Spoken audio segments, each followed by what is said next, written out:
Lots of reaction over this video that was produced by students called Cleveland High School in Clayton, North Carolina. Watch the video and then we'll discuss.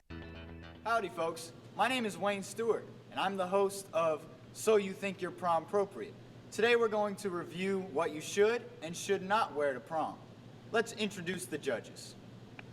I'm Sam Felicia. I'm Ashley Kwan. I'm Cool Courtney. I'm Sabrina. I'm Chambray. Thank you, judges. Now, let's see our first set of dresses.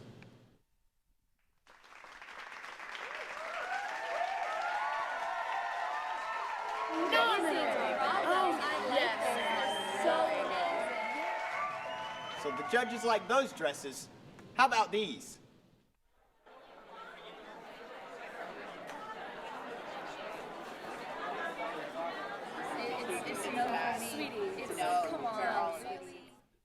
Well, that was something. Now let's see this third set.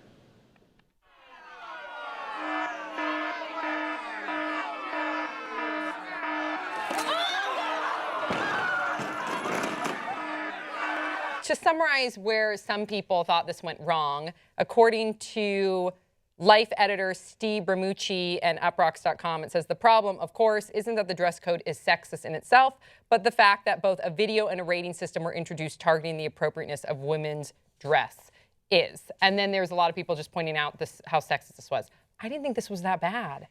I think internally, so here's what's wrong with it. Like, I think a lot of the jokes worked. I think that what's wrong with it is it's like the idea of the guy in a football outfit is like the host, and so there's no, like, here is our dress code. For guys, it's this. For girls, it's that. It is, hey, girls, don't show your ass. And that's it. And if you do, we're going to hate you and revile you. Boo! Boo! That's the central idea. Well, I get that, but I still think people totally overreacted because when you look at the backstory of this, the reason, first of all, these are teenagers that produced this video, okay? Is that true? Yes. This has like the smell of like a yearbook professor is like, guys, you want to do a project? Yeah, I was gonna say, I thought this was something they were trying to send to Sundance, or honestly, like it was. The teacher probably asked the student body to handle the situation because what happened was in the previous years, they've never had an issue with the men or the boys. The boys were always showing up in Texas. They never had an issue with like a guy with like a cutoff sleeve tux or whatever it may be. They did not have an issue with that. They did have an issue because this school does have a dress code. They did have an issue with the girls showing up to prom in dresses that did not adhere to their dress code. So therefore, they asked the student body to make a presentation to address that specific need. I feel like people are looking at this on the surface and saying, oh, that's sexist. Why didn't they involve guys? Shame, shame, shame, shame, shame. I really think that these students were just asked to address what happened in the previous years, and they're trying to prevent it from happening again. But I don't think they did it well. Maybe it's just that this might come as a shock, not huge on dresses, so like I don't really know what I'm looking at.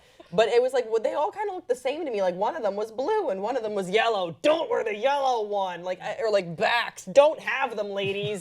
Like, I don't know what the point was. Jeff, what did you think? I don't think there was an issue to address in terms of the men's dress code. I don't know.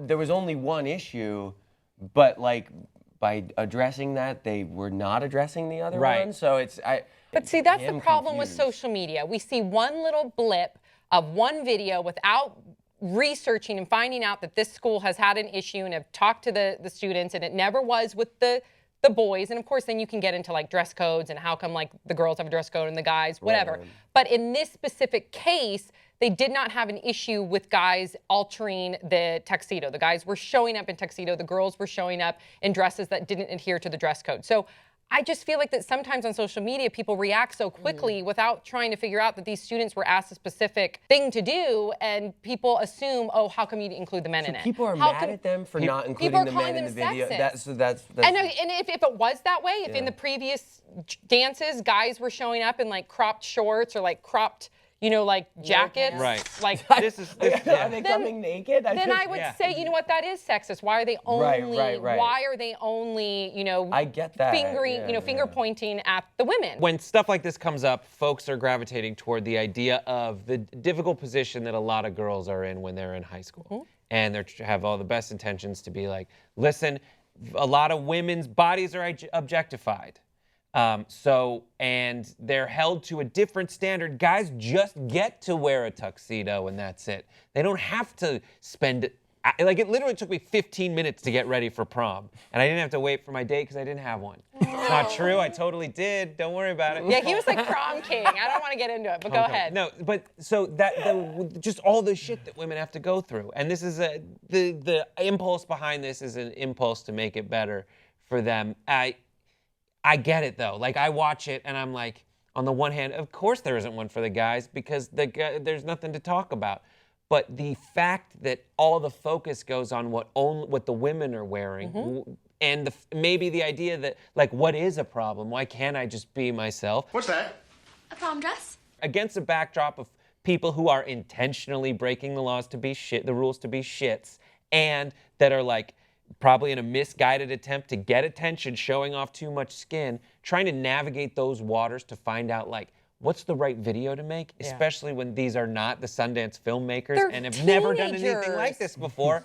I think that the people online need to get a thumbs up for being like, way to look out for the interests of young girls. But let's not attack the students. Also, let's be careful because these are the students that you're trying to protect. You're also jumping on them. I can't imagine if I produced like a video when I was like 15. Like I don't even want to know what that would have looked And like. God forbid, like, and the thing that's I think that is tough for us to relate to is, what if it was then seen by millions of people? Like that was not a thing when I was in high school. Like, I don't want to know. They knew this was going viral. You can tell because of how the guy had his best dad haircut on that day. I was so Very worried. best dad haircut. He's like, millions of ladies are gonna see this and want to know more about the man wearing a football shirt over a sweatshirt. You guys, a big round of applause for our guest today. Once again, Jeff Ward. Yeah, so good. Make sure you check out Manson's Lost Girls on Lifetime. So good. He portrayed Charles Manson, you guys. It's crazy. And then also, please share your thoughts in the comment section below about the story of the video, the students, I don't remember what we were talking about because now I'm all focused on Jeff Ward. But we'll see you guys next time on Pop Trigger.